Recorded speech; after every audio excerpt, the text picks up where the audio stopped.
Hello friends, this is SP Singh and welcome to smarter everyday. प्यारे दोस्तों, बात करेंगे BEd second semester. According to Kanpur university में जो सेकंड सेमेस्टर में आपका टीचिंग सब्जेक्ट यानी कि जो पेडागोजी सब्जेक्ट आपका मैथमेटिक्स है, इस सब्जेक्ट के हम आज एग्जाम टाइम गोल्ड सीरीज का ये जो क्वेश्चन बैंक है, इस पूरे क्वेश्चन बैंक को हम कवर करने वाले हैं। ठीक है, इससे पहले फिजिकल साइंस का हमने कवर कर लिया है। जब एग्जाम टाइम का गोल्ड सीरीज ये हम सारे सब्जेक्ट्स के पढ़ लेंगे, उसके बाद आपका इजी नोट्स है, क्वेश्चन बैंक है, उनको भी कर लिया जाएगा। आज के इस क्लास में जो टोटल क्वेश्चंस रहेंगे हमारे, वो 405 क्वेश्चंस का कलेक्शन रहेगा। ठीक है, इसमें 405 क्वेश्चंस दिए गए हैं पूरे क्वेश्चन बैंक में। ओके, तो जो भी स्टूडेंट क्लास में लास्ट तक बना रहता है, डेफिनेटली बहुत कुछ सीखने वाला है। पूरा पेपर आपको यहीं से मिलेगा। एंड चलिए शुरू करते हैं। देखिए, फर्स्ट क्वेश्चन आपके सामने है। गणित एक विज्ञान है जिसकी सहायता से आवश्यक निष्कर्ष निकाले जाते हैं। यह कथन आपका बेंजामिन पियर्स का है। मैथमेटिक्स शब्द को पहली बार जो प्रयोग है 1591 में किया गया था। गणित विज्ञान है। गणित हमारा किसका विज्ञान है? स्थान का, संख्याओं का, गणनाओं का, इन सभी का विज्ञान है। जो गणित है वह स्थान, संख्या और गणनाओं का विज्ञान है। भारतीय गणित के इतिहास का शुभारंभ ऋग्वेद से है। भारतीय गणित के इतिहास का शुभारंभ आपका ऋग्वेद से हुआ है। एनसीईआरटी ने ज्ञानात्मक पक्षों में 6 वर्गों के स्थान पर इसको 4 वर्गों में ही बांट दिया है।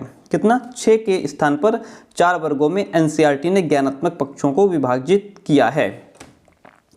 अदा के अंतर्गत बालक को अपेक्षित व्यवहारगत परिवर्तनों का निर्धारण किया जाता है। अदा के अंतर्गत बालक के अपेक्षित व्यवहारगत परिवर्तनों का निर्धारण किया जाता है, जिन्हें क्या कहते हैं? जिन्हें ईबीओज कहते हैं। ईबीओज कहते हैं।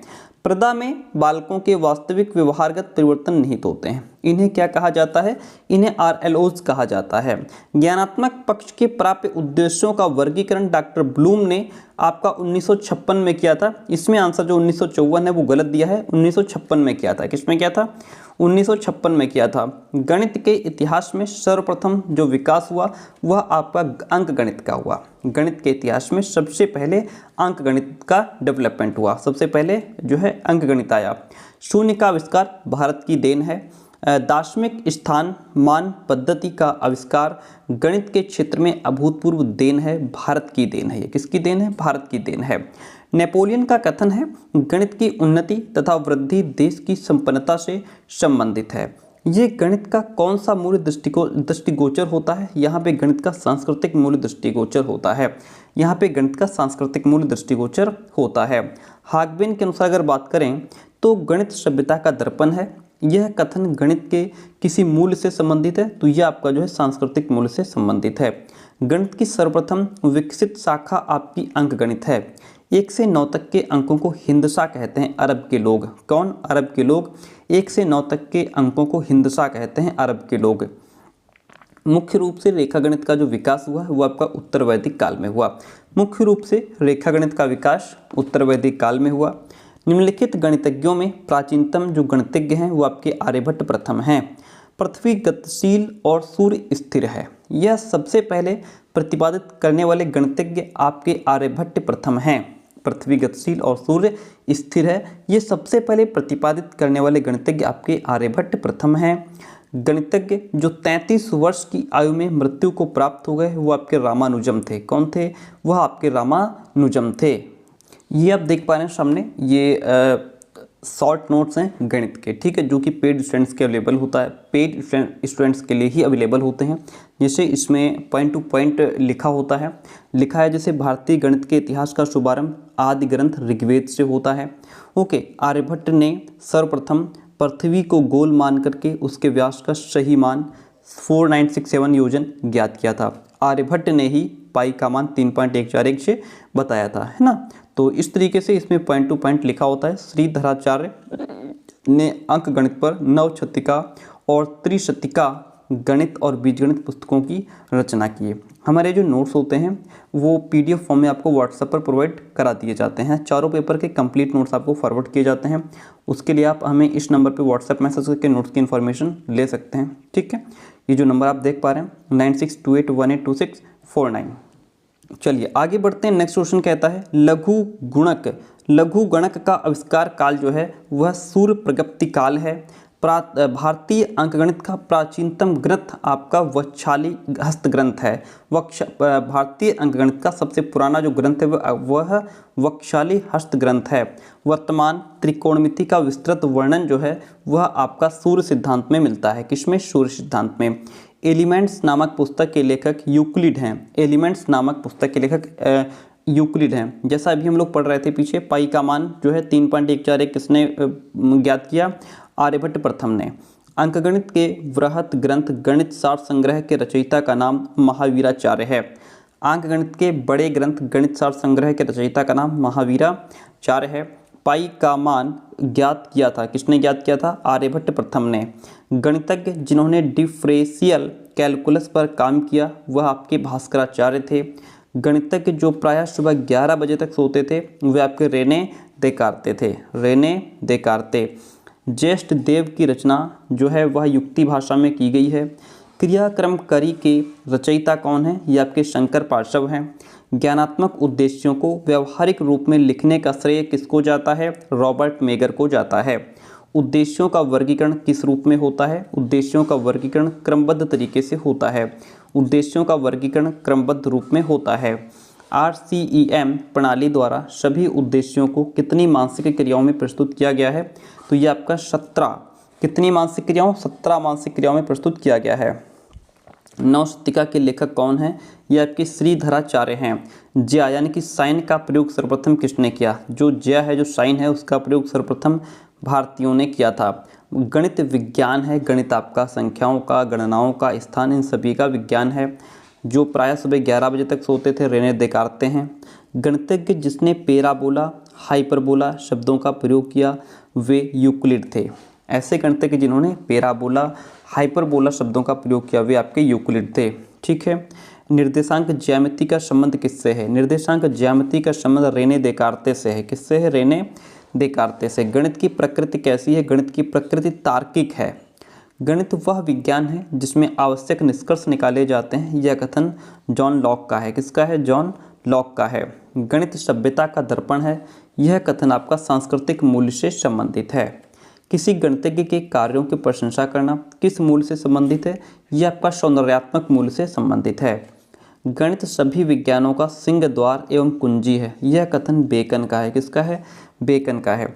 पुस्तक शांक कब लिखी गई थी? ये जो पुस्तक है वह यूक्लिड द्वारा लिखी गई थी। किसके द्वारा लिखी गई थी?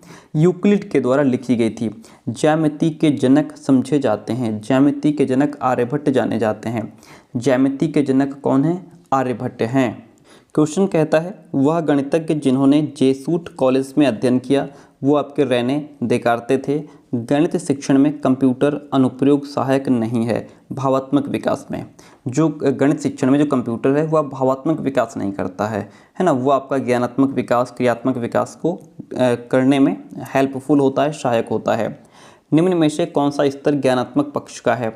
इसमें अवबोध जो है यह स्तर आपका ज्ञानात्मक पक्ष का है। डॉक्टर BS ब्लूम ने सीखने के पक्षों को कितने भागों में विभक्त किया है? तो इन्होंने जो है डॉक्टर BS ब्लूम ने सीखने के पक्षों को 3 भागों में विभाजित किया है। उद्देश्यों की पूर्ति के लिए शिक्षक को कई छोटे छोटे लक्ष्य बनाने पड़ते हैं।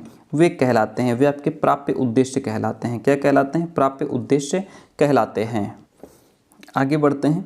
तो उद्देश्यों की प्राप्ति के लिए जो शिक्षक को छोटे छोटे लक्ष्य बनाने पड़ते हैं वो आपके प्राप्य उद्देश्य कहलाते हैं। क्वेश्चन कहता है प्राप्य उद्देश्य को तैयार करने में विशेष रूप से ध्यान रखा जाता है। इसमें बालक की आवश्यकताओं एवं योग्यता का ध्यान रखा जाता है।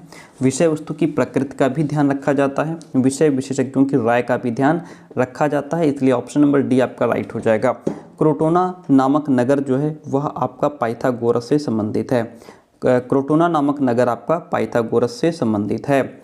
गणित में सूत्रों की स्थापना के लिए उपयुक्त विधि आपकी आगमन विधि है। गणित में सूत्रों की स्थापना के लिए उपयुक्त विधि कौन सी है? आगमन विधि है। ज्ञात से अज्ञात की ओर चलते हैं आगमन विधि में। किस विधि में? आगमन विधि में। निम्न में से प्राप्य उद्देश्य हैं। इसमें जो सिद्धांत का ज्ञान है वह आपका प्राप्य उद्देश्य से संबंधित है। उद्देश्यों के भावात्मक पक्ष का वर्गीकरण सन 1969 में किसने किया था? यह आपका जो है ब्लूम, कर्थवाल और मसीहा ने मिलकर के किया था। ऑप्शन डी आपका इसमें राइट हो जाएगा। ये 1969 में किया गया था, ना कि 1964 में। निम्नलिखित में कार्यसूचक क्रिया है जानना। जानना जो है यह एक कार्यसूचक क्रिया है। ज्ञानात्मक पक्ष के प्राप्य उद्देश्यों का वर्गीकरण किसने किया? इसमें सिम्पसन दिया है जो कि गलत है। राइट वन आपका ब्लूम हो जाएगा। क्या हो जाएगा? राइट वन ऑप्शन आपका इसमें ब्लूम हो जाएगा। एंड क्वेश्चन कहता है भावात्मक पक्ष के प्राप्य उद्देश्यों का वर्गीकरण किसने किया? ये आपके सिम्पसन ने किया था। ठीक है, किसने किया? सिम्पसन ने किया। उद्देश्य किसके योग से बना है? उद्देश्य आपका उत प्लस दिशा के योग से बना है, इसलिए ऑप्शन नंबर ए और बी दोनों राइट हो जाएगा इसमें। ठीक है, उत प्लस दिशा से उद्देश्य बना है तो ए और बी दोनों हो जाएगा। आगे बढ़ते हैं। उत प्लस दिश होगा यहाँ पे। उद्देश्य का शाब्दिक अर्थ क्या है? उद्देश्य का शाब्दिक अर्थ होता है उच्च दिशा दिखाना। उद्देश्य का शाब्दिक अर्थ होता है उच्च दिशा दिखाना। क्रियात्मक प्राप्य उद्देश्यों का वर्गीकरण सिम्पसन ने 1969 में किया था। भावात्मक उद्देश्य में वे उद्देश्य होते हैं जो संबंधित होते हैं किससे? जो प्रशंसा से संबंधित होते हैं। भावात्मक उद्देश्य में वे उद्देश्य होते हैं जो प्रशंसा से संबंधित होते हैं। क्रियात्मक पक्ष के प्राप्य उद्देश्यों का वर्गीकरण सिम्पसन ने किया था। किसने? सिम्पसन ने किया था। निम्न पद भावात्मक पक्ष से संबंधित नहीं है। कौन सा? ज्ञान जो है ये आपका भावात्मक पक्ष से संबंधित नहीं है। प्राप्य उद्देश्य का जो क्षेत्र है, प्राप्य उद्देश्य का क्षेत्र होता है संकुचित। प्राप्य उद्देश्य का क्षेत्र संकुचित होता है। प्राप्य उद्देश्यों की जिम्मेदारी प्रायः किसकी होती है? प्राप्य उद्देश्यों की जिम्मेदारी शिक्षक की होती है। किसकी होती है? शिक्षक की होती है। किसका प्रयोग मुख्यतः मनोविज्ञान में होता है? प्राप्य उद्देश्य का प्रयोग मुख्यतः मनोविज्ञान में होता है। उद्देश्य के स्रोत कौन कौन हैं? इसमें आपका समाजशास्त्र, दर्शन शास्त्र, संपूर्ण समाज शिक्षा शास्त्र, ये सभी उद्देश्य के स्रोत हैं। निम्न पद ज्ञानात्मक पक्ष से संबंधित नहीं है। कौन सा पद नहीं है? समायोजन जो है यह ज्ञानात्मक पक्ष से संबंधित नहीं है। ज्ञानात्मक उद्देश्यों का वर्गीकरण डॉक्टर बी.एस. ब्लूम ने किया है। ज्ञानात्मक उद्देश्यों का वर्गीकरण डॉक्टर बी.एस. ब्लूम ने किया है। गणित की आधारभूत संक्रियाओं जैसे जोड़, घटाना, गुणा, भाग का ज्ञान कराया जा सकता है। ये आपका खेल खेल में, उत्तर पुस्तिका में, स्लेट पर, इन सभी जगह कराया जा सकता है। गणित का सर्वाधिक जो सहसंबंध है वो आपका भौतिक विज्ञान से है। गणित का सबसे अधिक सहसंबंध कहाँ से है? भौतिक विज्ञान से है। फर्ग्यूसन के अनुसार सहसंबंध का उद्देश्य है दो चरों में मात्रा ज्ञात करना। दो चरों में मात्रा ज्ञात करना। पाठ्यक्रम के विषयों को इस प्रकार व्यवस्थित करना चाहिए जिससे एक विषय के शिक्षण में दूसरे विषय का शिक्षण सहायक हो। यह कथन हर्बर्ट का है। यह कथन हर्बर्ट का है। गणित में भाषा का उचित प्रयोग न करने से प्रभावित होती है। क्या प्रभावित होती है? इसमें तर्क शक्ति, कल्पना शक्ति और निरीक्षण शक्ति, इन सभी पर प्रभाव पड़ता है। ठीक है, तो ऑप्शन नंबर इसमें आपका जो है वह डी राइट हो जाएगा। हम आगे बढ़ जाते हैं। क्वेश्चन कहता है ऐतिहासिक घटनाओं के घटित होने की तिथियों को जानने के लिए जानकारी होनी चाहिए। किस बात की? गणित की जानकारी होना जरूरी है। अगर आपको घटनाओं, अगर आपको तिथि याद रखनी है, अगर आपको डेट याद रखनी है तो आपको गणित आनी चाहिए, है ना। गणित शब्द का शाब्दिक अर्थ होता है वह शास्त्र जिसमें गणना की प्रधानता हो उसे हम गणित कहते हैं। वह शास्त्र जिसमें गणना की प्रधानता हो उसे हम गणित कहते हैं। निम्न कथन किस आयोग से संबंधित है? कथन है कि सभी छात्रों को अनिवार्य रूप से सामान्य शिक्षा के भाग के रूप में प्रथम 10 वर्षों तक गणित पढ़ाई जानी चाहिए। यह आपका कोठारी आयोग से संबंधित है। का प्रथम वर्ग आपका का स्क्वायर है। महान गणितज्ञ रामानुजम का संबंध किस काल से है? इनका संबंध वर्तमान काल से है। महान गणितज्ञ रामानुजम का जो संबंध है वह आपका वर्तमान काल से है। वैदिक काल में महापद्म का संबंध आधुनिक काल की किस संख्या से है? 10 खरब से है। किस से है? 10 खरब से है। प्याजे के संप्रदाय निर्माण की कितनी अवस्थाएं हैं? तो इनकी 4 अवस्थाएं हैं। प्याजे की किस अवस्था में बालक स्वकेंद्रित न होकर दूसरों के संपर्क में ज्ञान अर्जित करता है? पूर्व से क्रियात्मक अवस्था जो होती है इसमें बालक जो है स्वकेंद्रित न होकर दूसरों के संपर्क में ज्ञान अर्जित करता है। प्याजे की किस अवस्था में बालक विद्यालय जाना प्रारंभ कर देता है? तो अमूर्त संक्रियात्मक अवस्था में बालक विद्यालय जाना प्रारंभ कर देता है, शुरू कर देता है। क्वेश्चन नंबर 87 कहता है प्याजे की किस अवस्था में बालक तार्किक चिंतन, समस्या समाधान की क्षमता व समझ, वास्तविक अवास्तविक में अंतर करने में समर्थ हो जाता है? वह आपकी औपचारिक संक्रियात्मक अवस्था है, जिसमें बालक तार्किक चिंतन, समस्या समाधान की क्षमता, समझ में अंतर करना सीख जाता है। निम्न में भौतिक सिद्धांतों के गणितीय पक्ष कौन कौन से होंगे? तो भौतिक सिद्धांतों के गणितीय पक्ष में आपका ठोस की यांत्रिकी आती है, सांख्यिकी यांत्रिकी आती है और क्वांटम यांत्रिकी आ जाती है। इसलिए option number D is the right one over here. उत्तर मध्यकाल के प्रमुख जो गणितज्ञ हैं वो आपके भास्कराचार्य द्वितीय, नीलकंठ और नारायण पंडित हैं। Option D is the right one. निम्न में वर्तमान काल से संबंधित जो गणितज्ञ हैं वो आपके श्री रामानुजम, नरसिंह बापूदेव शास्त्री और सुधाकर द्विवेदी हैं। ठीक है, इसलिए ऑप्शन नंबर यहाँ भी आपका डी राइट हो जाएगा। क्वेश्चन कहता है निम्न में गणित की विशेषताएं क्या हैं? गणित के ज्ञान का आधार हमारी ज्ञानेंद्रियां हैं, बात तो सही है। गणित विज्ञान का अमूर्त रूप है, ये भी ठीक है। गणित तार्किक विचारों का विज्ञान है, ये भी बात सही है। इसलिए ऑप्शन नंबर यहाँ भी जो आपका डी है वह राइट हो जाएगा। हम आगे बढ़ जाते हैं। नेक्स्ट क्वेश्चन कहता है कि किस शताब्दी तक भारत का गणित के क्षेत्र में प्रथम स्थान रहा? तो लगभग 12वीं शताब्दी तक भारत का गणित के क्षेत्र में प्रथम स्थान रहा। आदिकाल की समय अवधि जो है वह आपकी प्रारंभ से 500 ईसा पूर्व तक मानी जाती है। नारद पुराण के लेखक आपके वेद व्यास हैं। नारद पुराण के लेखक आपके कौन है? वेद व्यास। क्वेश्चन नंबर 96 कहता है निम्न कथन किससे संबंधित है? गणित सभी विज्ञानों का सिंहद्वार एवं कुंजी है। किससे संबंधित है? ये आपका व्याकरण से संबंधित है। निम्न में से कौन सा कथन गणित से संबंधित नहीं है? गणित माप तौल तथा दिशा का विज्ञान है। जी हाँ, बिल्कुल, ये आपका गणित से संबंधित है। गणित एक अमूर्त व्यवस्था का अध्ययन है। जी हाँ, बिल्कुल।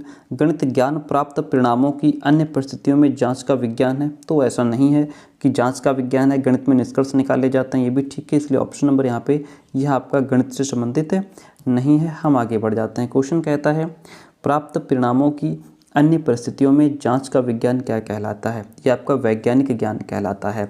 किसने अपनी प्रमेय की खोज की खुशी में 100 बैलों की बलि चढ़ाई थी? पाइथागोरस ने। किसने? पाइथागोरस ने। वह शास्त्र जिसमें गणनाओं की प्रधानता हो उसे गणित कहते हैं।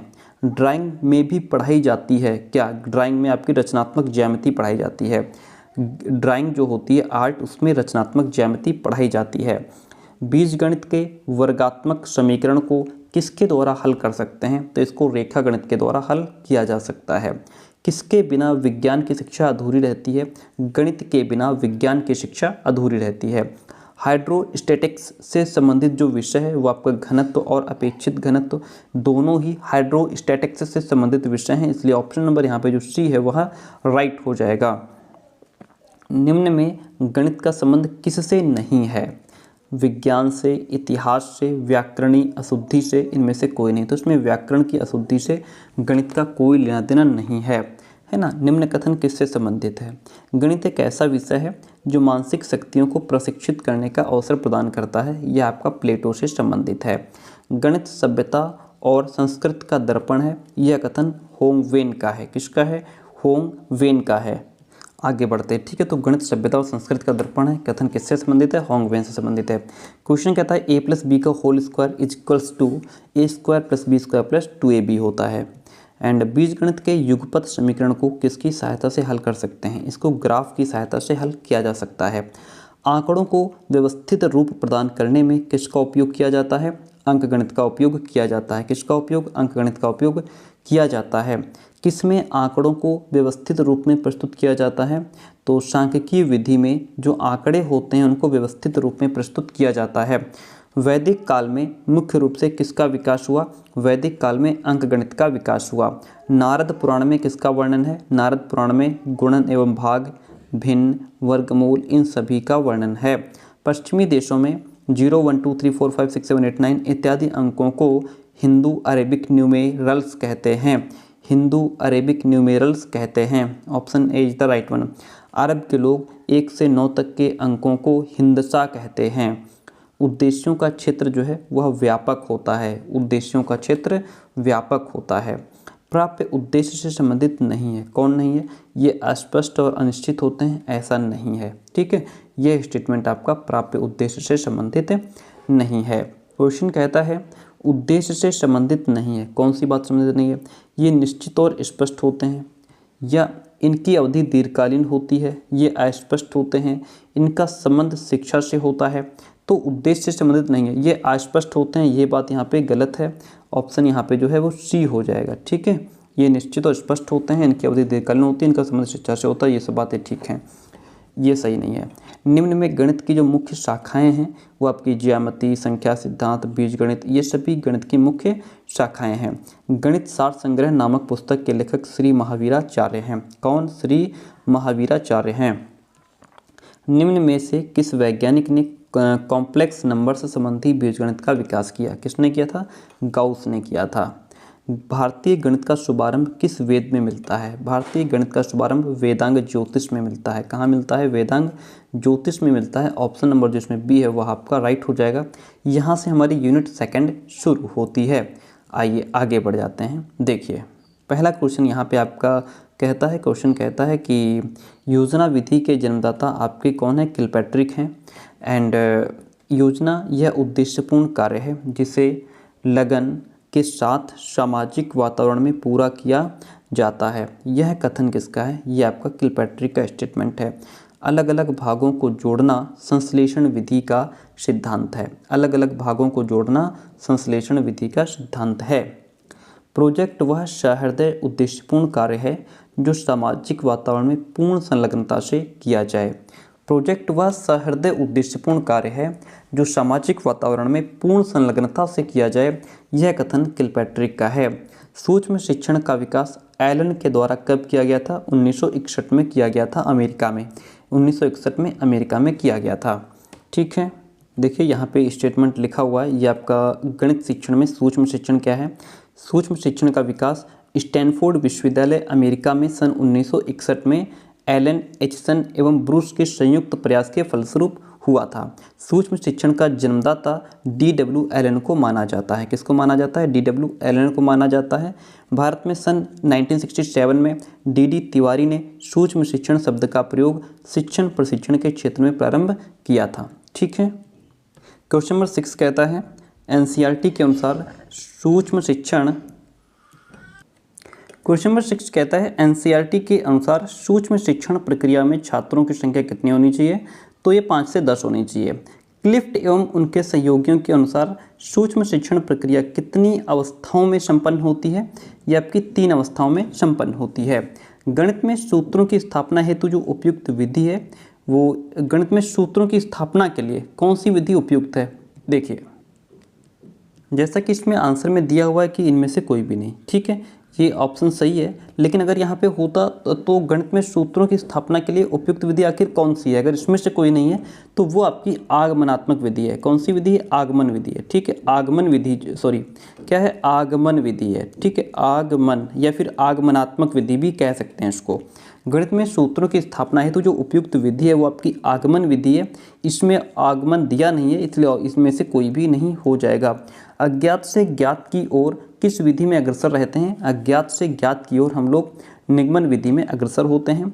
बालकों को कम से कम बतलाना चाहिए और अधिक से अधिक खोजने के लिए प्रेरित करना चाहिए। यह कथन हर्बर्ट स्पेंसर का है।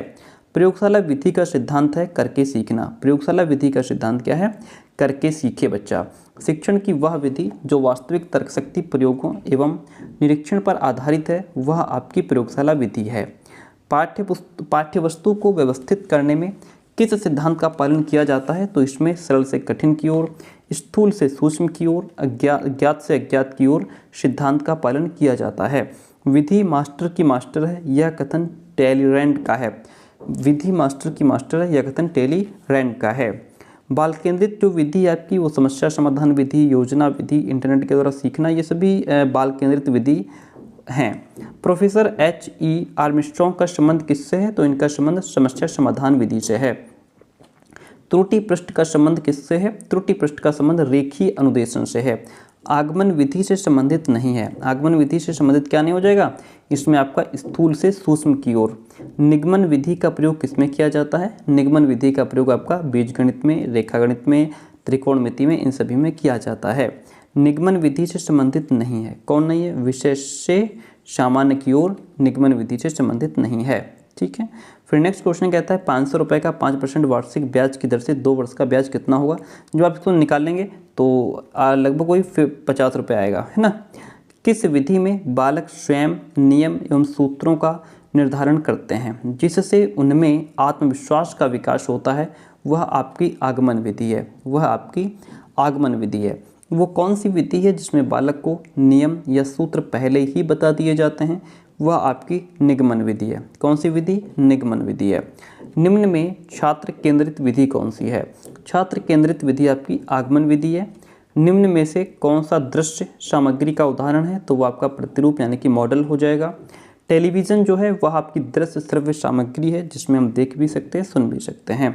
निम्नलिखित में श्रव्य सामग्री क्या है? श्रव्य का मतलब है सुनना यानी कि रेडियो। ठीक है। निम्न में से कौन सी विधि करके सीखने पर आधारित है? प्रयोगशाला विधि जो है वह करके सीखने पर आधारित है। योजना विधि के जन्मदाता कौन है? योजना विधि के जन्मदाता सर विलियम किलपैट्रिक हैं। कौन? सर विलियम किलपैट्रिक हैं। यह कथन किससे संबंधित है? प्रोजेक्ट वह उद्देश्यपूर्ण कार्य है जिसे लगन के साथ सामाजिक वातावरण में किया जाता है। यह कथन किससे संबंधित है? यह कथन आपका किलपैट्रिक से संबंधित है। प्रोजेक्ट यथार्थ जीवन का ही एक भाग है जो विद्यालय में प्रदान किया जाता है। यह कथन बेलार्ड से संबंधित है। अनुसंधान विधि के जन्मदाता आपके आर्मस्ट्रॉन्ग हैं। यूनेस्को शब्द का शाब्दिक अर्थ होता है मैं खोजता हूँ। यूनेस्को शब्द का शाब्दिक अर्थ होता है मैं खोजता हूँ।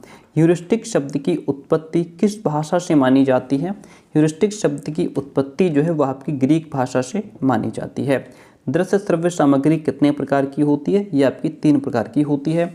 एक तो आपकी दृश्य हो गई, दूसरी आपकी श्रव्य हो गई, है ना, और तीसरी आपकी जो दृश्य और श्रव्य दोनों है, ये 3 प्रकार की सामग्री होती है। बुलेटिन बोर्ड व फ्लैनल बोर्ड हैं दृश्य साधन। बुलेटिन बोर्ड व फ्लैनल बोर्ड आपके दृश्य साधन के अंतर्गत आते हैं। रेडियो क्या है? रेडियो एक श्रव्य सामग्री है।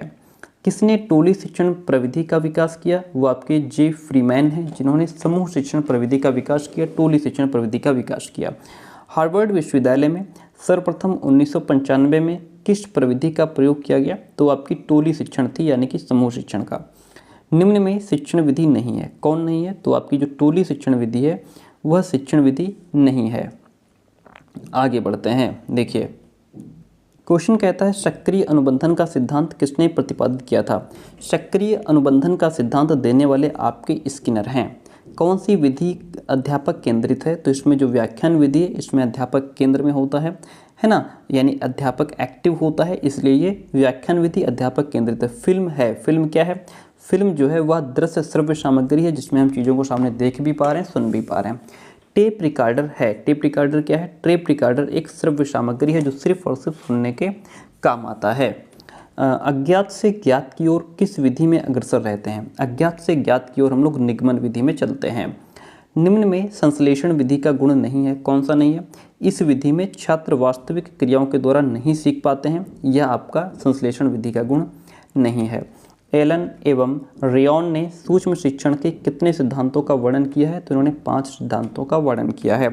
प्रोजेक्ट उदाहरण है। प्रोजेक्ट आपका सरल हार्डवेयर का उदाहरण है। प्रोजेक्ट जो है वह सरल हार्डवेयर का उदाहरण है। भारत में रेडियो प्रसारण का नाम आकाशवाणी आपका सन 1957 में हुआ था।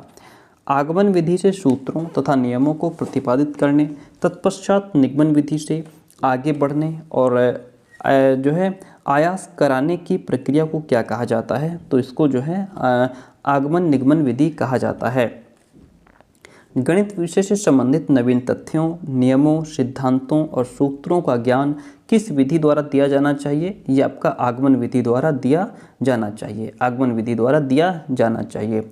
आशुरचित उपकरणों के बनाने से छात्रों में विकसित होते हैं कौशल विकसित होते हैं। आशुरचित उपकरणों के निर्माण से किस प्रकार का लाभ होता है? तो इससे आपका आर्थिक, मनोवैज्ञानिक और शैक्षिक सभी प्रकार का लाभ होता है। गणित विषय से संबंधित नवीन तथ्यों, नियमों, सिद्धांतों और सूत्रों का उपयोग एवं अभ्यास किस विधि द्वारा करना चाहिए? तो ये जो है निगमन विधि द्वारा करना चाहिए। ठीक है। गणित विषय से संबंधित जो भी नवीन नए फैक्ट्स हैं, रूल्स हैं, प्रिंसिपल्स हैं, फॉर्मूलाज हैं, उनका उपयोग एवं अभ्यास निगमन विधि द्वारा किया जाना चाहिए। ओके, आगे बढ़ते हैं। निम्न में से कौन सी विधि देखो, सुनो और समझो पर आधारित है? ये प्रदर्शन विधि पर आधारित है। निम्न में प्रदर्शन विधि का गुण नहीं है। कौन सा नहीं है? यह विधि अधिक खर्चीली है। यह विधि प्रदर्शन विधि का गुण नहीं है। भारत में प्रथम दूरदर्शन केंद्र बना था। ये आपका दिल्ली में बना था। भारत में प्रथम दूरदर्शन केंद्र आपका दिल्ली में बना था। संरचनाओं के विकास में प्रयुक्त करते हैं, क्या प्रयुक्त करते हैं? तो इसमें हम वस्तुओं को, प्रतिरूप यानी मॉडल को, आकृतियों को प्रयुक्त करते हैं। निम्न में प्रयोगशाला विधि का गुण नहीं है, कौन सा नहीं है? इसमें समय कम लगता है, ये विधि नहीं है। प्रयोगशाला में बच्चा करके सीख रहा होता है, प्रयोग कर रहा होता है, इसमें समय अधिक लगता है। ठीक। क्वेश्चन नंबर 60 कहता है कि किसके अनुसार समस्या समाधान चिंतन को विवेचना चिंतन कहते हैं? तो डीवी के अनुसार समस्या समाधान चिंतन को विवेचना चिंतन कहते हैं। वास्तविक चिंतन, प्रयोग एवं निरीक्षण पर आधारित जो विधि है वो आपकी प्रयोगशाला विधि है। वह कौन सा अध्ययन है जिसमें पाठ्य सामग्री को छोटे पदों में विभाजित करके श्रृंखलाबद्ध किया जाता है? वह आपका अभिक्रमित अध्ययन है। ठीक है। अभिक्रमित अनुदेशन का विकास किसने किया था? अभिक्रमित अनुदेशन का विकास आपके स्किनर व क्राउडर ने किया था। किसने? स्किनर व क्राउडर ने किया था। यहाँ पे ऑप्शन में आपका जो है कि स्किनर, केवल यहाँ पे नॉर्मन ए क्राउडर भी दिया जा सकता था। ठीक है, हो सकता है आपको ऑप्शन में सिर्फ नॉर्मन ए क्राउडर भी लिखा हुआ मिले, इसीलिए जो अभिक्रमित अनुदेशन है इसको क्राउडरियन मॉडल भी कहा जाता है। क्या? क्राउडरियन मॉडल भी कहा जाता है। मनोरंजन क्रियाओं के द्वारा संभव होता है, तो उसमें आपका ज्ञान में वृद्धि, त्वरित चिंतन में वृद्धि और बुद्धि का विकास, ये सभी मनोरंजन क्रियाओं के द्वारा संभव हो पाता है। गणित में मनोरंजन क्रियाओं के द्वारा विकास होता है। किसका विकास होता है? स्वस्थ स्पर्धा, खेल भावना, पारस्परिक सहयोग की भावना, इन सभी क्रियाओं के द्वारा विकास होता है। गणित में मनोरंजन क्रियाओं के द्वारा विकास होता है, ये सभी मनोरंजन क्रियाएं हैं। शैक्षिक अनुसंधान के कितने प्रकार होते हैं? शैक्षिक अनुसंधान के 2 प्रकार होते हैं। कितने बताए गए हैं? 2 प्रकार होते हैं। क्रियात्मक अनुसंधान शिक्षकों, निरीक्षकों एवं प्रशासकों द्वारा अपने निर्णयों तथा कार्यों में गुणात्मक सुधार लाने के लिए किया जाने वाला अनुसंधान है। यह कथन कार्टर वी गुड का है। कार्टर वी गुड का है। क्रियात्मक अनुसंधान के कितने प्रकार होते हैं? क्रियात्मक अनुसंधान के 4 प्रकार होते हैं। आगे बढ़ते हैं, देखिएगा क्वेश्चन अगला कहता है शैक्षिक अनुसंधान जो है इसके आपके 2 प्रकार बताए गए हैं। क्रियात्मक अनुसंधान के 4 प्रकार, क्रियात्मक अनुसंधान, एक सेकंड प्लीज, इसके 4 प्रकार बताए गए हैं। फिर क्वेश्चन कहता है कौन सा अनुसंधान किसी समस्या या परिस्थिति के कारण का विश्लेषण करता है? निदानात्मक क्रियात्मक अनुसंधान किसी समस्या या परिस्थिति के कारण का विश्लेषण करता है। निम्न में क्रियात्मक अनुसंधान की विशेषता कौन सी नहीं है? इसके द्वारा तात्कालिक समस्याओं का मूल्यांकन नहीं किया जाता। क्रियात्मक अनुसंधान की समस्याएं क्या हैं? बाल व्यवहार से संबंधित समस्याएं, शिक्षण से संबंधित समस्याएं, परीक्षा से संबंधित समस्याएं, ये सभी क्रियात्मक अनुसंधान की समस्याएं हैं। Option D is the right one over here. किसने अभिक्रमित अनुदेशन के 5 मौलिक सिद्धांत बताए हैं? स्किनर ने अभिक्रमित अनुदेशन के 5 मौलिक सिद्धांत बताए हैं। निम्न में अभिक्रमित अनुदेशन का सिद्धांत जो है वह छोटे पदों का सिद्धांत है, चक्रीय अनुक्रिया का सिद्धांत है और स्वयं गति का सिद्धांत भी है, इसलिए ऑप्शन डी राइट हो जाएगा। सही अनुक्रिया होने पर प्रशंसा, शाबाशी, पुरस्कार आदि मिलते हैं, तो उसे क्या कहते हैं? उसे धनात्मक पुनर्बलन कहते हैं, उसे पॉजिटिव रीइंफोर्समेंट कहते हैं। मुख्यतः क्विज कितने प्रकार के होते हैं? जो क्विज होते हैं आपके वो 2 प्रकार के होते हैं। मुख्यतः क्विज 2 प्रकार के होते हैं। कक्षा में सर्वाधिक रूप से प्रयुक्त होने वाली शिक्षण सहायक सामग्री आपकी श्यामपट्ट है, यानी कि ब्लैक बोर्ड। निम्न में अभिक्रमित अनुदेशन से संबंधित नहीं है। कौन नहीं है? इसमें उद्देश्य बहुत स्पष्टता के साथ परिभाषित होते हैं, छात्रों की सक्रिय सहभागिता सीखने की प्रक्रिया होती है, या फिर इसमें अधिकतर छात्र सक्रिय निष्क्रिय होते हैं। यही ऑप्शन आपका राइट हो जाता है। मैथेटिक्स अभिक्रम की कितनी अवस्थाएं होती हैं? मैथेटिक्स अभिक्रम की 3 अवस्थाएं बताई गई हैं। स्लाइड प्रोजेक्टर यंत्र से फिल्म स्लाइड पर बने चित्र को पर्दे पर देख सकते हैं। स्लाइड प्रोजेक्टर यंत्र से फिल्म स्लाइड पर बने चित्र को पर्दे पर देखा जा सकता है। अगला क्वेश्चन कहता है, क्वेश्चन नंबर 80 है, कहता है स्लाइड प्रोजेक्टर की गुणवत्ता को निर्धारित करता है कौन? प्रक्षेपी लेंस करता है। मैथेटिक्स अभिकरण में अभिक्रम की यूनिट क्या होती है? अभ्यास होती है। निम्न में अभिक्रमित अध्ययन सामग्री की विशेषता नहीं है। अभिक्रमित अनुदेशन प्रणाली मनोवैज्ञानिक अधिगम सिद्धांत पर आधारित नहीं है। Option C is the right one. वैदिक गणित पुस्तक के रचयिता कौन है? वैदिक गणित पुस्तक के रचयिता इसमें आपका कौन है? स्वामी कृष्णतीर्थ भारती। स्वामी कृष्णतीर्थ भारती वैदिक गणित पुस्तक के रचयिता हैं। मनोरंजन क्रियाओं के द्वारा संभव होता है। ज्ञान में वृद्धि होती है, त्वरित चिंतन में वृद्धि होती है, बुद्धि का विकास होता है। ये सभी मनोरंजन क्रियाओं के द्वारा संभव है। ऑप्शन डी राइट हो जाएगा। छात्र नियंत्रित अनुदेशन किसकी देन है? ये आपके रॉबर्ट मेगर की देन है। अभिक्रमित अनुदेशन कितने प्रकार का होता है? अभिक्रमित अनुदेशन आपका 3 प्रकार का होता है। कितने प्रकार का होता है? 3 प्रकार का होता है। दूरदर्शन का शिक्षण में उपयोग करते हैं, शुद्ध उच्चारण में, शुद्ध लेखन में, शुद्ध सुनने में। तो लगभग सभी में जो है दूरदर्शन का शिक्षण में उपयोग किया जाता है। पाठ्य सहगामी क्रियाओं से विद्यार्थी का जो विकास है वह पाठ्य सहगामी क्रियाओं से केवल सामाजिक होता है, केवल नैतिक होता है, कोई नहीं, या फिर सर्वांगीण।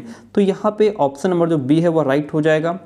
पाठ्य सहगामी क्रियाओं से विद्यार्थी का सर्वांगीण विकास होता है। अगला क्वेश्चन आपका है जो कहता है शाखीय प्रोग्रामिंग के प्रतिपादक कौन थे? शाखीय प्रोग्रामिंग के प्रतिपादक आपके नॉर्मन ए क्राउडर हैं। क्या सूक्ष्म शिक्षण वास्तविक शिक्षण है? जी हाँ, जो सूक्ष्म शिक्षण है वो आपका वास्तविक शिक्षण है। कैसा है? वास्तविक शिक्षण है। मानसिक संबंधी पाठ्य सहगामी जो क्रिया है वो आपकी वाद विवाद है। मानसिक संबंधी पाठ्य सहगामी क्रिया वाद विवाद हो जाएगी। पाठ्य सहगामी क्रियाओं के गुण क्या हैं? इंद्रियों का प्रशिक्षण, समुदाय का सदुपयोग, अभिप्रेरणा में सहायक, ये पाठ्य सहगामी क्रियाओं के गुण होते हैं। इसलिए ऑप्शन नंबर जो इसमें डी रहेगा वह आपका राइट हो जाएगा।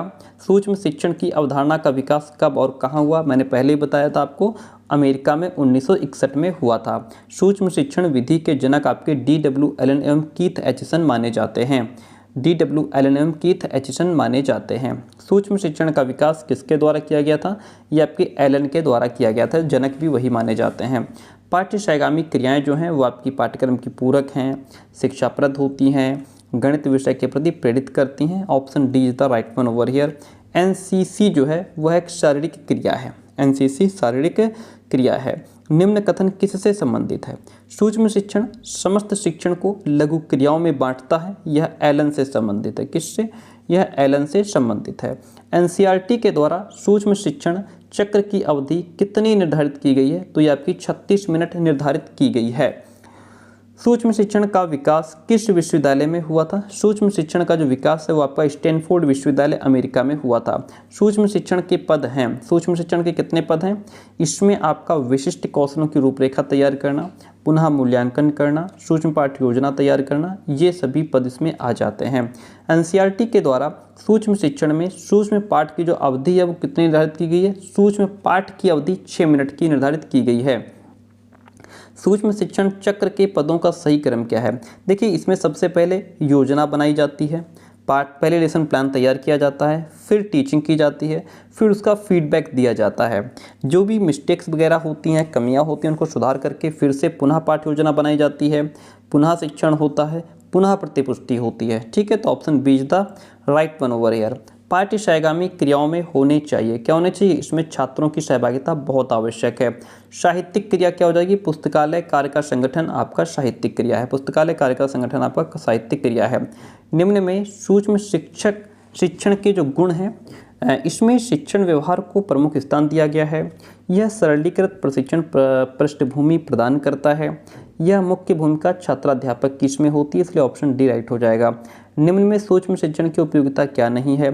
सूक्ष्म शिक्षण पर्यवेक्षण के नवीन स्वरूप का आयोजन नहीं करता, ये सूक्ष्म शिक्षण की उपयोगिता नहीं है। अनुसंधान का शाब्दिक अर्थ होता है लक्ष्य का अनुगामी होना। अनुसंधान का शाब्दिक अर्थ क्या है?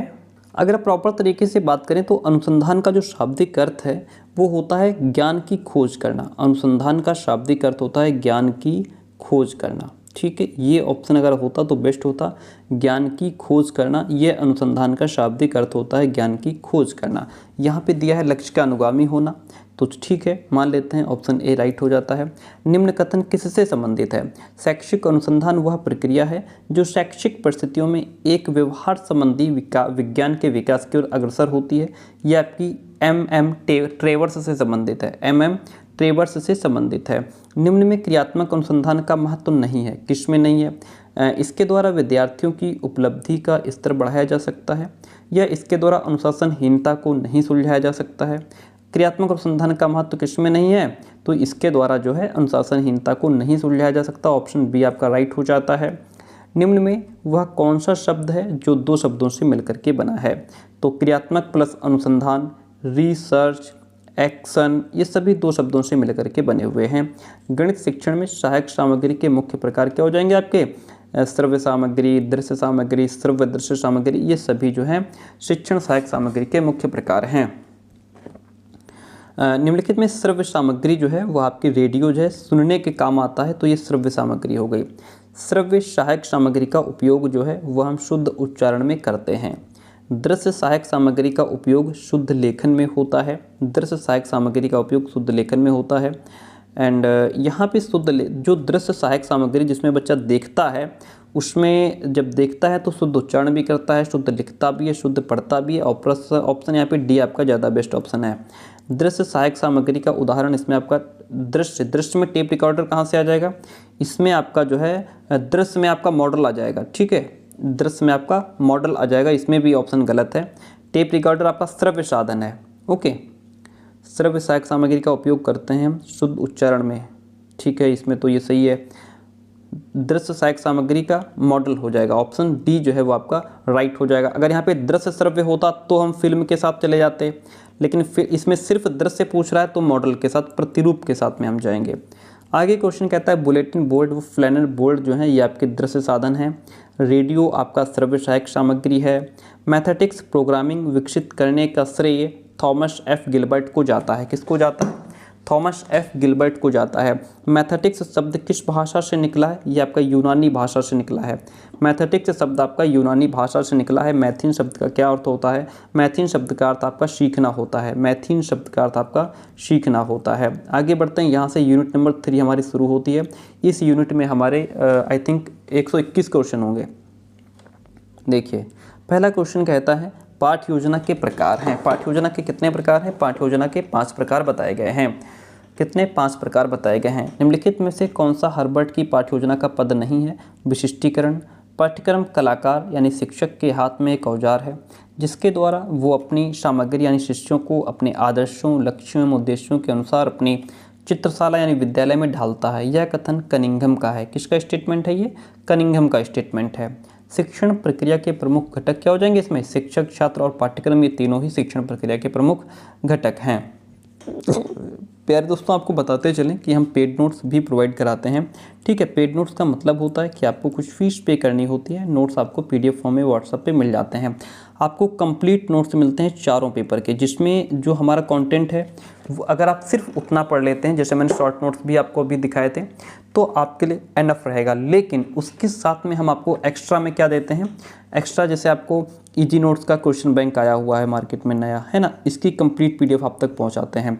एग्ज़ाम टाइम का गोल्ड सीरीज़ के कंप्लीट पीडीएफ आपको हम प्रोवाइड करा देते हैं, ताकि आपको ये ना लगे कि हमने सर का कंटेंट ले लिया, हमें मार्केट से भी खरीदना है। नहीं, अगर आपने हमारा कंटेंट लिया है तो हमारा कंटेंट तो आपको मिल ही रहा है, साथ में आपको इजी नोट्स, एग्जाम टाइम का गोल्ड सीरीज़, और अगर पवन का आ जाता है तो वो भी आप तक पहुंचा दिया जाएगा, ठीक है। तो इस तरीके से अगर आप नोट्स लेना चाहते हैं तो आप हमें 9628182649 इस नंबर पे व्हाट्सएप मैसेज करके नोट्स की इन्फॉर्मेशन ले सकते हैं। पाठ्यक्रम का अर्थ क्या होता है? पाठ्यक्रम का अर्थ होता है पाठ्य सामग्री, विद्यालयी परिस्थितियों में कार्य एवं अनुभव, विभिन्न अवधारणाओं से प्रकरण, ये सभी पाठ्यक्रम के अर्थ होते हैं। पाठ्यक्रम की जो उत्पत्ति है वो आपकी लैटिन भाषा से हुई है। पाठ्य योजना के उपागम हैं, इसमें आपके पाठ्य योजना के 7 उपागम हैं। पाठ्य योजना संबंधी मूल्यांकन उपागम जो दिया गया वो आपका ब्लूम के द्वारा दिया गया। किसके द्वारा? ब्लूम के द्वारा दिया गया।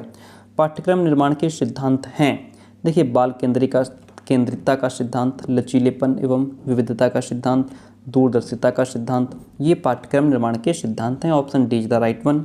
छात्रों में गणित के अध्ययन में रुचि उत्पन्न करने व ज्ञान को स्थायी बनाने हेतु गणित अध्यापक को अनेक प्रकार के साधनों का प्रयोग करना पड़ता है। अतः ये साधन जो अध्यापक की उद्देश्य पूर्ति में सहायक होते हैं वे आपके सहायक साधन, शिक्षण सामग्री और शब्ददृश्य सामग्री कहलाते हैं। ऑप्शन डी राइट हो जाएगा।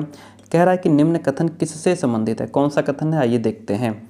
कथन है कि ऐसी समस्त सामग्री जो कक्षा में या किसी भी शिक्षण परिस्थिति में लिखित अथवा मौखिक शब्दों को समझने में सहायक सिद्ध होती है श्रव्य दृश्य सामग्री कहलाती है। ऐसा डेंट से संबंधित है ये स्टेटमेंट। निम्न में श्रव्य दृश्य सामग्री की आवश्यकता नहीं है। इनके प्रयोग से मौखिक कार्य तथा अर्थहीन शब्दों का प्रयोग अधिक होता है। ये श्रव्य दृश्य सामग्री की आवश्यकता नहीं है। किस पाठ्यक्रम को क्रिया केंद्रित तथा शिल्प कला केंद्रित पाठ्यक्रम भी कहते हैं? अनुभव केंद्रित पाठ्यक्रम को। किस पाठ्यक्रम को? अनुभव केंद्रित पाठ्यक्रम को। निम्न में पाठ्यक्रम निर्माण के सिद्धांत हैं। क्या सिद्धांत हैं?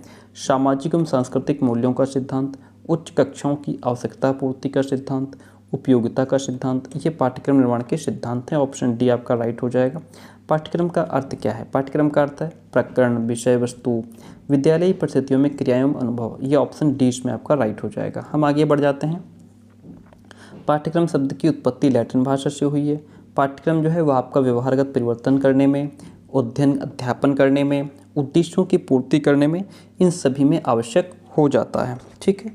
क्वेश्चन नंबर 18 इज श्रव्य दृश्य सामग्री को कितने समूहों में वर्गीकृत किया जा सकता है? इसको 3 समूहों में वर्गीकृत किया जा सकता है। निम्न में श्रव्य सामग्री नहीं है तो कौन सी? इसमें चार्ट जो है वो श्रव्य नहीं है। चार्ट आपका सिर्फ और सिर्फ दृश्य सामग्री है।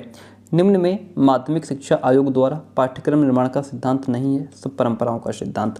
पाठ्यक्रम शब्द की उत्पत्ति जो है वह आपकी क्यूरेरे शब्द से हुई है। क्यूरेरे शब्द से हुई है।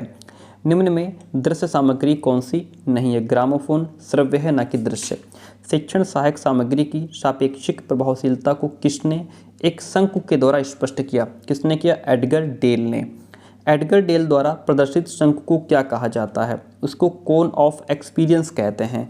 कोन ऑफ एक्सपीरियंस कहते हैं। शिक्षक का मित्र किसे कहा जाता है? श्याम पट्ट को शिक्षक का मित्र कहा जाता है, टीचर का मित्र कहा जाता है। क्यूरेरे किस भाषा का शब्द है? ये आपका लैटिन भाषा का शब्द है।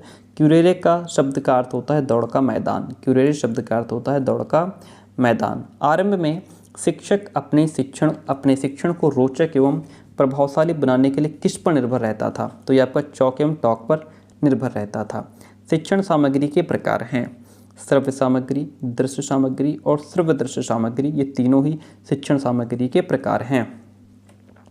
निम्न में से श्यामपट्ट का प्रयोग गणित में किसके लिए किया जा सकता है? तो ये जो है चार्ट, ग्राफ तथा सारणी के लिए, रेखाकृतियों के लिए, एंड नियम, सूत्र, सिद्धांत, प्रमेय को सिद्ध करने के लिए गणित में जो है श्यामपट्ट का प्रयोग किया जा सकता है। निम्न में श्रव्य दृश्य सामग्री नहीं है। ग्रामोफोन ये सिर्फ श्रव्य है, ना कि दृश्य। कथन किससे संबंधित है? श्रव्य दृश्य सामग्री वह संवेदीय पदार्थ या काल्पनिक वस्तुएं हैं जो अधिगम को प्रारंभ एवं प्रेरित करती हैं तथा उसे पुनर्बलन प्रदान करती हैं। बर्टन से संबंधित है। प्रकरण के आधार पर पाठ्यक्रम का संगठन क्या कहलाता है? प्रकरण के आधार पर पाठ्यक्रम का संगठन आपका सकेंद्रीय विधि कहलाता है। पाठ्यक्रम का अर्थ होता है विषय वस्तु, विद्यालयी परिस्थितियों में क्रियाएं एवं अनुभव, विभिन्न कॉन्सेप्ट्स के टॉपिक्स को है ना विभिन्न प्रतियों से प्रकरण निकालना। तो ये आपका ऑप्शन डी में राइट हो जाएगा। क्वेश्चन कहता है कक्षा में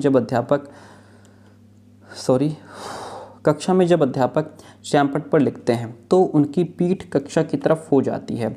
इस कारण शिक्षक छात्र संप्रेषण की प्रभावशीलता कम हो जाती है। इस समस्या के निवारण के लिए किस उपकरण का प्रयोग किया जाता है? इसके लिए ओवरहेड प्रोजेक्टर का यूज किया जाता है। ओवरहेड प्रोजेक्टर का प्रयोग किया जाता है। वह कौन सी पद्धति है जो सरल से कठिन की ओर, पूर्ण से अंश की ओर शिक्षण सूत्रों पर आधारित है? वो आपकी सकेंद्रीय विधि है। कौन सी विधि?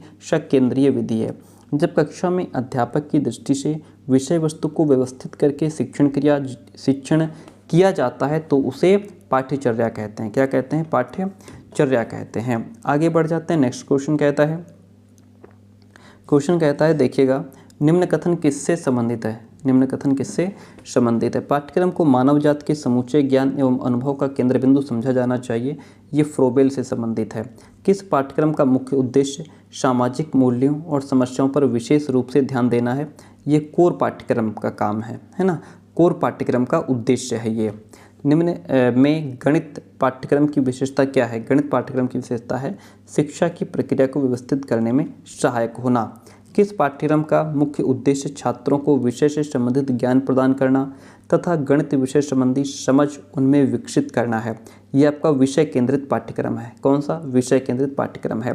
किस पाठ्यक्रम का मुख्य उद्देश्य बालकों को विभिन्न विषयों की आवश्यकताओं, प्रवृत्तियों, मानसिक शक्तियों तथा उनके वातावरण का पूरा ध्यान रखना है? किस पाठ्यक्रम का उद्देश्य है? यह आपका बाल केंद्रित पाठ्यक्रम का उद्देश्य है। बहुमाध्यम केंद्र को कहा जाता है। बहुमाध्यम केंद्र को क्या कहा जाता है? अनुदेशनात्मक सामग्री केंद्र, अधिगम स्रोत केंद्र, पाठ्य सामग्री केंद्र, ये सब कहा जाता है। पाठ्यक्रम निर्माण में किस बात को मुख्य रूप से ध्यान में रखना चाहिए? तो इसमें जो है आपका शिक्षा के उद्देश्यों को, छात्रों की आवश्यकताओं, रुचियों और योग्यताओं को ध्यान में रखना जरूरी है।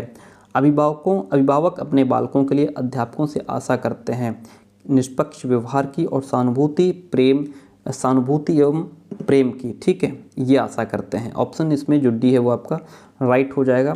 जब आपके छात्र उन्नति करते हैं तो आप महसूस करते हैं आत्मसंतोष की भावना महसूस करते हैं। नैतिक शिक्षा का उत्तरदायित्व होना चाहिए स्कूल के ऊपर, नैतिक शिक्षा का उत्तरदायित्व स्कूल के ऊपर होना चाहिए। नर्सरी स्कूल की स्थापना किसने की थी? ये आपकी फ्रोबेल ने की थी। विद्यालय में खेलों के आयोजन का उद्देश्य क्या होता है? बालक का सर्वांगीण विकास करना। अभिभावक मुलाकात दिवस की सबसे अधिक आवश्यकता प्राइमरी कक्षाओं में पड़ती है। किस कक्षाओं में? प्राइमरी कक्षाओं में पड़ती है। टीचर जो है पेरेंट टीचर मीटिंग। भारत में शिक्षित बेरोजगारी का प्रमुख कारण क्या है? उद्देश्यहीन शिक्षा।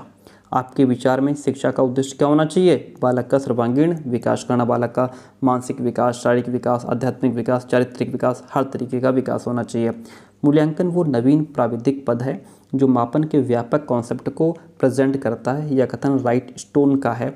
मूल्यांकन का महत्व क्या है? मूल्यांकन का महत्व है वांछित शैक्षिक उद्देश्यों के संबंध में जानकारी हेतु, बालकों को उपलब्धि की जानकारी के लिए, शिक्षण प्रक्रिया में परिवर्तन व सुधार के लिए। Option D is the right one.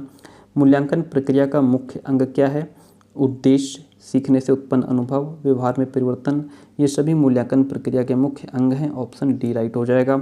गुणात्मक परीक्षा जो है वह आपकी संचयी अभिलेख, जांच सूची, रेटिंग स्केल, ये दोनों ही गुणात्मक परीक्षाएं हैं। वस्तुनिष्ठ परीक्षा की विशेषता क्या है? वस्तुनिष्ठता, विश्वसनीयता, वैधता, ये तीनों ही वस्तुनिष्ठ परीक्षा की विशेषताएं हैं। मानव मूल्यों के विकास के आधार क्या हो जाएंगे? विश्वास, आदर्श, आचरण, आस्था, ये सभी मानव मूल्यों के विकास के आधार हो जाएंगे। अब यहाँ से हमारी यूनिट नंबर 4 शुरू हो जाएगी। इसमें आपके क्वेश्चन 58 हो गए। चलिए, यहाँ से आपकी यूनिट नंबर 4 शुरू होती है। गणित पाठ्यक्रम एवं अधिगम के स्रोत की बात करेंगे। देखिए, इसमें आपके 104 क्वेश्चन होंगे। देखिए, पाठ्य पुस्तक एक महत्वपूर्ण शिक्षण उपक्रम है। यह कथन किसका है? यह कथन आपका डॉक्टर जॉनसन का है। किसका है? डॉक्टर जॉनसन का है। निम्न में मानकीकृत परीक्षण का गुण नहीं है। कौन सा गुण नहीं है? इसका प्रयोग सीमित होता है। यह मानकीकृत परीक्षण का गुण नहीं है। निम्न में अध्यापक निर्मित परीक्षण का गुण नहीं है। कौन सा नहीं है? इसका क्षेत्र एक कक्षा विशेष तक सीमित है। ये तो गुण है, ठीक है। एंड आगे बात करते हैं, यह शिक्षक द्वारा तैयार किए जाते हैं। ये भी है। इसकी विश्वसनीयता एवं वैधता अधिक होती है। ये नहीं है। ऑप्शन डी सी इसमें आपका राइट हो जाएगा। ये अध्यापक निर्मित परीक्षण का गुण नहीं है।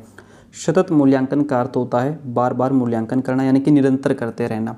परीक्षाएं हमारी शिक्षा प्रणाली की एक प्रमुख एवं पूरक अंग होती हैं। एक अच्छी पाठ्यपुस्तक की विशेषता है कि उसमें सरल और स्पष्ट भाषा हो, पाठ्यक्रम पर आधारित हो, प्रकरणों का उचित क्रम हो उसमें। Option D is the right one over here. पाठ्यपुस्तक आवश्यक है किसके लिए? मार्गदर्शन के लिए। उपलब्धि परीक्षण निर्माण के कितने चरण हैं? इसमें आपके 5 चरण हैं। कितने चरण हैं? 5 चरण हैं। निम्न में उपलब्धि परीक्षण का क्या काम है? उपलब्धि परीक्षण का काम है सूचना स्रोत के रूप में काम करना, अधिगम हेतु प्रेरित निर्देशित करना, शैक्षिक स्तर बनाए रखना। गणित की पाठ्यपुस्तक में पर्याप्त मात्रा में हल किए हुए उदाहरण तथा अभ्यास के लिए अधिक प्रश्न होने चाहिए। पाठ्यपुस्तक वो साधन है जिसके माध्यम से अध्यापक किसी विषय को कक्षा के सामने प्रस्तुत करने में समर्थ होता है। यह कथन मैक्सवेल का है। गुड के अनुसार निदान का अर्थ है अधिगम संबंधी कठिनाइयों और कमियों के स्वरूप का निर्धारण करना निदान कहलाता है। कक्षा की उन्नति के लिए किया जाता है वार्षिक मूल्यांकन। कक्षा की उन्नति के लिए वार्षिक मूल्यांकन किया जाता है।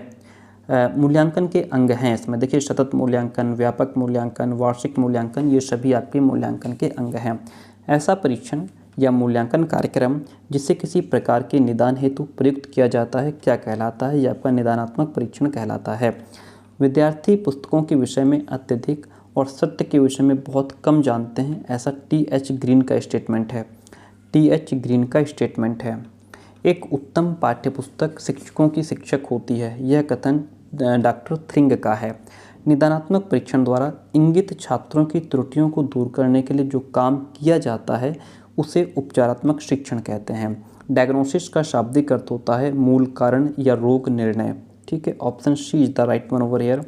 एंड क्वेश्चन कहता है कौन सा कार्य शिक्षक का नहीं है? बजट बनाने का काम शिक्षक का नहीं होता है। वैज्ञानिक तथ्यों की सत्यता सिद्ध करने या वैज्ञानिक तथ्यों की खोज करने में सहायक होता है गणित। वार्षिक मूल्यांकन का ज्ञान होता है मूल्यांकन प्रपत्र पर लिखे अंकों द्वारा वार्षिक मूल्यांकन का ज्ञान होता है। वह मूल्यांकन जो कार्यक्रम के विकास के दौरान बार बार किया जाता है वह आपका संरचनात्मक मूल्यांकन होता है। क्या होता है? वह आपका संरचनात्मक मूल्यांकन होता है। आगे क्वेश्चन कहता है 24 नंबर क्वेश्चन है, निम्न में वस्तुनिष्ठ परीक्षण का गुण नहीं है। कौन सा गुण नहीं है? ये परीक्षण बनावट में सरल और छोटे होते हैं, ये तो वस्तुनिष्ठ परीक्षा का गुण है। परीक्षण में उत्तर एक ही होता है, ये भी है, ऑप्शन ये भी सही है, ये भी सही। कहने का मतलब ये दोनों ही वस्तुनिष्ठ परीक्षण के गुण थे। परीक्षण का अंकन शीघ्रता से नहीं किया जा सकता, ये गलत है, और अंकन भी शीघ्रता से किया जा सकता है। निम्न कथन किससे संबंधित है? मूल्यांकन एक ऐसी प्रक्रिया है जिससे सही ढंग से किसी वस्तु का मापन किया जा सकता है, ये गुड्स से संबंधित है। शिक्षक से संबंधित किस कार्य क्षेत्र का विस्तार राष्ट्रीय शिक्षा नीति में किया गया है? ये आपका सेवा शर्तों और वित्तीय दोनों ही क्षेत्र का विस्तार राष्ट्रीय शिक्षा नीति में किया गया है, ऑप्शन डी राइट हो जाएगा। क्वेश्चन कहता है कि पिछड़े बालकों के अध्ययन को प्रभावी बनाने के लिए उपाय करना चाहिए। पिछड़े बालकों के अध्ययन को इफेक्टिव बनाने के लिए कमज़ोर छात्रों को कक्षा में आगे बैठने के लिए कहना चाहिए। कक्षा में विषय वस्तु का विकास उदाहरणों द्वारा करना चाहिए। छात्रों के लिखित कार्य में सुधार उनके सामने ही करना चाहिए। ये सभी कार्य अपना सकते हैं हम। निदानात्मक परीक्षणों की तरह उपलब्धि परीक्षण के परिणामों को किसके रूप में व्याख्या की जरूरत नहीं पड़ती? किसके रूप में? त्रुटि विश्लेषण के रूप में व्याख्या की जरूरत नहीं पड़ती। क्वेश्चन नंबर 29 कहता है पाठ्य पुस्तकों का मूल्यांकन करने के लिए निम्न व्यक्तियों की सम्मतियां प्राप्त आवश्यक हैं। किसकी सम्मतियां? इसमें विषय से संबंधित किसी विद्वान की सम्मति होनी चाहिए, विषय के अनुभवी एवं योग्य शिक्षकों की सम्मति होनी चाहिए, विषय के विद्यार्थियों की सम्मति भी होनी चाहिए, option D is the right one. पाठ्य पुस्तक का मूल्यांकन करने के लिए निम्न मानदंड स्थापित किए जा सकते हैं। क्या मानदंड? पुस्तक का यांत्रिक पहलू, प्रस्तुतिकरण, पाठ्य पुस्तक की व्याख्या, ये सभी वो मापदंड हैं जो स्थापित किए जा सकते हैं। निदानात्मक शिक्षण के क्षेत्र में कौन सा पद नहीं है? तो वो आपका अंकगणित नहीं है। निदानात्मक परीक्षण का प्रथम पद आपका समस्याग्रस्त छात्र का चयन करना है। अध्यापक की व्यावसायिक कुशलता से संबंधित बिंदु इसमें समर्पण नहीं है। कौन सा नहीं है? अब व्यावसायिक कुशलता, इसमें अच्छा प्रयोग करना, स्वयं का ज्ञान, सामाजिक मामलों का संतोषजनक ज्ञान, ये कुशलता से संबंधित बिंदु हैं आपके। निदानात्मक परीक्षा में प्रश्नों का चयन किया जाता है तो ये आपका प्रकरण की विषय वस्तु के किसी एक विशेष भाग से किया जाता है कि कौन सा टॉपिक रखा जाएगा। राष्ट्र निर्माता किसे कहते हैं? शिक्षक को कहा जाता है। शिक्षक का चातुर्य यानी कि टैक्ट जो है, गुण है, वो आपका बागले में कृत के अनुसार कहा गया है। ठीक है। निम्न में मूल्यांकन का उद्देश्य क्या है? परीक्षा प्रणाली में सुधार करना, अध्यापक की कार्यकुशलता का मापन करना, पाठ्यक्रम में आवश्यक संशोधन करना, ये मूल्यांकन के उद्देश्य हैं। किसके द्वारा छात्र के संपूर्ण व्यक्तित्व के संबंध में मूल्यों का अंकन किया जाता है? मूल्यांकन के द्वारा। किसके द्वारा? मूल्यांकन के द्वारा। क्वेश्चन कहता है शिक्षा से मेरा अभिप्राय बालक तथा मनुष्य के शरीर, मस्तिष्क और आत्मा के सर्वांगीण सर्वोत्तम विकास से है। यह स्टेटमेंट महात्मा गांधी जी का है। मूल्यांकन का शाब्दिक अर्थ होता है मूल्य का अंकन। उपलब्धि परीक्षण वो परीक्षण है जिसका निर्माण छात्रों के किसी ज्ञान को समझने अथवा किसी विशेष कौशल की दक्षता का मापन करने के लिए किया जाता है। यह एबिल कहते हैं, एबिल का स्टेटमेंट है, एबिल से संबंधित है। उपलब्धि परीक्षण का उद्देश्य कौन सा नहीं है? शिक्षक की कुशलता का पता न लगाना, यह उपलब्धि परीक्षण का उद्देश्य नहीं है, जबकि शिक्षक की कुशलता का पता लगाना परीक्षण का उद्देश्य है। मूल्यांकन जो है वह आपका निदानात्मक होता है। मूल्यांकन निदानात्मक होता है। मूल्यांकन एक क्रमिक प्रक्रिया है जो संपूर्ण शिक्षा प्रणाली का एक महत्वपूर्ण अंग है। यह केवल शैक्षिक उपलब्धि के मापन में ही सहायता नहीं देता बल्कि उसमें सुधार भी करता है, ऐसा वेस्टले कहते हैं। मूल्यांकन उद्देश्य केंद्रित होता है। मूल्यांकन और उद्देश्य में घनिष्ठ संबंध है, एक व्यवस्थित पद्धति है और उपरोक्त सभी बातें यहाँ पे सही भी हैं। उपलब्धि परीक्षण निर्माण का पद नहीं है। कौन सा? बजट बनाना उपलब्धि परीक्षण निर्माण का पद नहीं है। निम्न में किसका क्षेत्र सारे राज्य या देश तक विस्तृत होता है? मानकीकृत परीक्षण का। मूल्यांकन प्रक्रिया द्वारा छात्र के पक्षों का विकास जो है वह ज्ञानात्मक, भावात्मक और क्रियात्मक पक्षों का विकास होता है। मूल्यांकन प्रक्रिया द्वारा छात्र के ज्ञानात्मक, भावात्मक और क्रियात्मक पक्षों का विकास होता है। नेक्स्ट वन क्वेश्चन इस मूल्यांकन का क्षेत्र है, मूल्यांकन के क्षेत्र में आपका सूचना, रुचियाँ और बुद्धि आती है। किसके द्वारा बालकों की स्मरण शक्ति की परीक्षा की जाती है? प्रत्यास्मरण प्रश्नों के द्वारा बालकों की स्मरण शक्ति की परीक्षा की जाती है। एक गणित की अच्छी पाठ्यपुस्तक का चयन किस आधार पर नहीं किया जाता? तो इसमें जो है गणित में अंक या भाषा संबंधी त्रुटि होनी चाहिए, इसके आधार पर नहीं किया जाता। जो मूल्यांकन है आपका, यह कैसा होता है? मूल्यांकन निदानात्मक होता है। निदान किसी कठिनाई का उसके चिन्हों या लक्षणों से ज्ञान प्राप्त करने की कला का कार्य है। यह तथ्यों के परीक्षण पर आधारित कठिनाई का स्पष्टीकरण है, ऐसा योकम एवं सिम्पसन कहते हैं। मापन पूर्णतः क्या होता है? मापन पूर्णतः अनिश्चित होता है। निम्न में अच्छी पाठ्यपुस्तक की विशेषता नहीं है। कौन सी? पुस्तक में संशोधन नहीं किया जाना चाहिए। निम्न में वस्तुनिष्ठ परीक्षा प्रणाली की विशेषता क्या है? विश्वसनीयता, वस्तुनिष्ठता, ज्ञान का सही मूल्यांकन, ये सभी वस्तुनिष्ठ परीक्षा प्रणाली की विशेषताएं हैं। वर्तमान में कक्षा की उन्नति का प्रमुख साधन वार्षिक परीक्षा है। क्या है? वार्षिक परीक्षा है। सतत मूल्यांकन निदान का पथ प्रशस्त करता है। सार्थक ज्ञान के लिए और निरर्थक ज्ञान के लिए, दोनों के लिए ऑप्शन आपका सही हो जाएगा। नहीं, सतत मूल्यांकन निदान का पथ प्रशस्त करता है, तो ये आपका सार्थक ज्ञान के लिए करता है। किसके लिए करता है? सार्थक ज्ञान के लिए। Option A is the right one. निदानात्मक जो परीक्षण है वह आपका उपादान है। निदानात्मक परीक्षण जो है वह आपका उपादान है। निम्न कथन किससे संबंधित है? निर्णयों के परीक्षण हेतु बहु निर्वचन प्रश्न एकमात्र साधन है, ये ली से संबंधित है। गणित शिक्षक की विशेषता कौन सी नहीं है? पक्षपाती होना चाहिए? जी नहीं, बिल्कुल नहीं, कभी नहीं। निर्दानात्मक प्रश्नों में, परीक्षा में प्रश्नों का चयन किया जाता है संपूर्ण पाठ्यक्रम से। संपूर्ण पाठ्यक्रम से क्वेश्चंस लिए जाते हैं।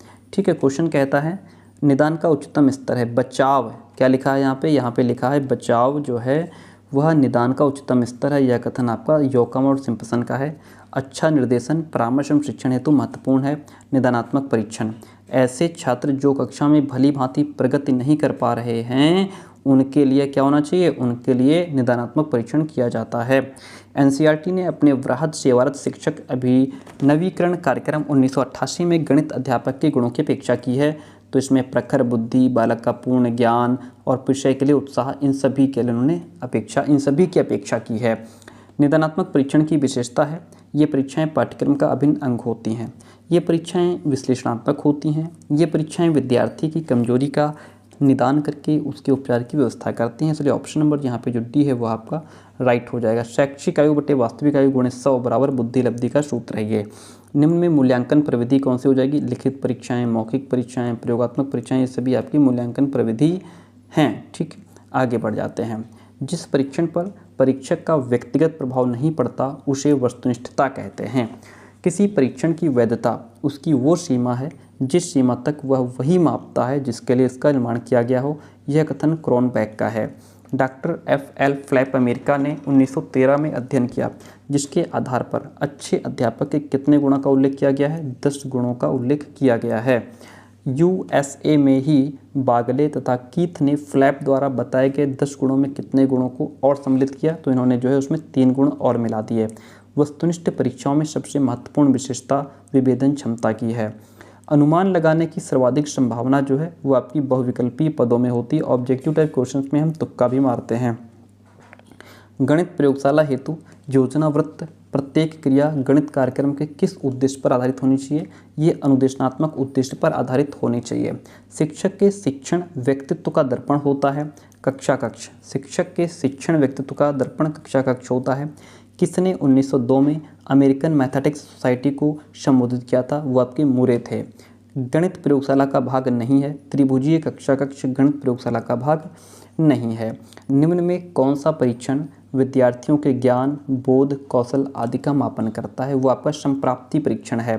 उपलब्धि परीक्षण के सोपान कौन है? इसमें आपका परीक्षण की योजना बनाना, परीक्षण की तैयारी करना, परीक्षण का अंतिम प्रारूप करना, ये सभी उपलब्धि परीक्षण के सोपान हैं। ऑप्शन डी में आपका राइट हो जाएगा। फिर क्वेश्चन 82 कहता है कि निम्न में गणित प्रयोगशाला हेतु अनुदेशन सामग्री के चयन से संबंधित नहीं है। वो आपका लघुगुणक सारणियों तथा त्रिकोणमितीय अनुपातों एवं कोणों की सारणी आदि का न होना। प्रत्येक पंक्ति, स्तंभ या विकर्ण का योग जो है वह आपका क्या कहलाता है? मायानितांक और युमाया योगफल कहलाता है। मनोरंजक गणित में कोटि n स्क्वायर कोटि भाषा वर्ग या n संख्याओं का ऐसा विन्यास होता है कि सभी पंक्तियां, स्तंभों एवं दोनों विकर्णों में स्थित संख्याओं का योग समान होता है। इसे क्या कहते हैं? इसे A और C दोनों कहने का मतलब है माया वर्ग और अंक यंत्र दोनों कहा जाता है। एक उत्तम पुस्तक शिक्षकों की शिक्षक होती है, ऐसा डॉक्टर थ्रिंग कहते हैं। निम्न में कौन सी निदानात्मक मूल्यांकन की विशेषता नहीं है? इसका केंद्र शिक्षक होता है, इसका केंद्र विद्यार्थी या बालक होता है, या फिर जो है शिक्षण अधिगम को इसमें आपका राइट आंसर क्या हो जाएगा? इसका केंद्र शिक्षक होता है, ये इसकी विशेषता नहीं है। निम्न कथन किससे संबंधित है? शिक्षक एवं पाठ्यपुस्तक विद्यालय का निर्माण करते हैं, यह आपका डगलस से संबंधित है। पुस्तक ही वो माध्यम है जिसके द्वारा शिक्षक विषय को कक्षा के सामने प्रस्तुत करता है, यह कथन मैक्सवेल का है। पुस्तक सहायक सामग्री है, अध्यापक की दासी है, स्वामिनी नहीं, यह कथन जो है बोसेन का है। किसका है? बोसेन का स्टेटमेंट है। एक परीक्षण तब विश्वसनीय होता है जब उसके मापन में समानता हो, यह कथन स्किनर का है। किसका है? स्किनर का स्टेटमेंट है। ठीक है। किसी एक परीक्षण को एक ही समूह पर बार बार मूल्यांकन के लिए किए जाने पर अंकों में समानता का पाया जाना, यह अर्थ है विश्वसनीयता का। राष्ट्र का निर्माता किसे कहा जाता है? राष्ट्र का निर्माता शिक्षक को कहा जाता है। कौन सा कार्य शिक्षक का नहीं है? बजट बनाना जो है यह शिक्षक का काम नहीं है। कौन सा बिंदु अध्यापक की व्यावसायिक कुशलता के अंतर्गत नहीं रखा जाता? समर्पण। कौन सी विशेषता सफल अध्यापक की नहीं है? वो आपकी जो है पक्षपातपूर्ण व्यवहार, अपरिवर्तनशीलता, ये जो विशेषता है वो सफल अध्यापक की नहीं है। अगला क्वेश्चन कहता है कि गणित क्लब गणित में कुछ सीमा तक योग्यता और रुचि का एक समान स्तर रखने वाले छात्रों का एक संगठित समूह है, जो गणित संबंधी प्रकरणों पर विवेचना करने के लिए नियतकालिक समय पर मिलता है। यह कथन आपका किससे संबंधित है? यह कथन आपका शिक्षा शब्दकोश के अनुसार कहा गया है। गणित शिक्षण में कौन सी मनोरंजक क्रियाओं का प्रयोग किया जा सकता है? तो इसमें जो है क्विज कार्यक्रम, कूट प्रश्न, शब्द खोज प्रश्न सभी का प्रयोग किया जा सकता है। शिक्षक से संबंधित किस कार्य क्षेत्र का विस्तार राष्ट्रीय शिक्षा नीति में किया गया है? तो इसमें शैक्षिक क्षेत्र का विस्तार किया गया है। कक्षा में जाने से पूर्व गणित अध्यापक की तैयारी से संबंधित क्या हो जाएगा? इसमें सहायक सामग्री और उपकरणों का चयन होना चाहिए, उपयुक्त उदाहरणों का चयन होना चाहिए, पाठ्य योजना का निर्माण होना चाहिए। ऑप्शन डी इसमें आपका राइट हो जाएगा। आगे बढ़ जाते हैं। और रॉस के अनुसार निबंधात्मक परीक्षा कितने प्रकार के उद्देश्यों के मापन करने में उपयोगी है? तो ये आपकी 4 प्रकार के उद्देश्यों के मापन करने में उपयोगी है। रॉस के अनुसार निबंधात्मक परीक्षा के उद्देश्यों के मापन करने में उपयोगी है, उसमें आपका सूचना, चिंतन, अध्ययन, दक्षता, ये सभी शामिल है। हम क्लास में बिल्कुल एंड पर आ गए हैं। आपसे यही कहना चाहेंगे, वीडियो को लाइक, चैनल को सब्सक्राइब जरूर कीजिएगा, अपने दोस्तों तक शेयर कीजिएगा। जो नंबर दिया गया है आपको 9628182649, इस नंबर पे व्हाट्सएप मैसेज करके नोट्स की इन्फॉर्मेशन भी आप ले सकते हैं। क्वेश्चन कहता है कि निम्न में प्रयोगशाला का गणित के शिक्षण में महत्व नहीं है तो छात्रों में वैज्ञानिक दृष्टिकोण विकसित नहीं होता। गणित कक्षा कक्ष की विचारधाराएं क्या हैं? त्रिभुजीय कक्षा कक्ष, वृत्तीय कक्षा कक्ष, वर्गाकार कक्षा कक्ष, ये गणित कक्षा कक्ष की विचारधाराएं नहीं हैं। मूल्यांकन एक क्रमिक प्रक्रिया है जो कि संपूर्ण शिक्षा प्रणाली का एक महत्वपूर्ण अंग है और जो शिक्षा के उद्देश्यों से घनिष्ठ रूप से संबंधित है। यह कथन आपका कोठारी आयोग से संबंधित है। क्लास एंड होती है, कैसे भी कमेंट करके जरूर बताइएगा। थैंक यू सो मच, मिलते हैं बहुत जल्दी नेक्स्ट क्लास में।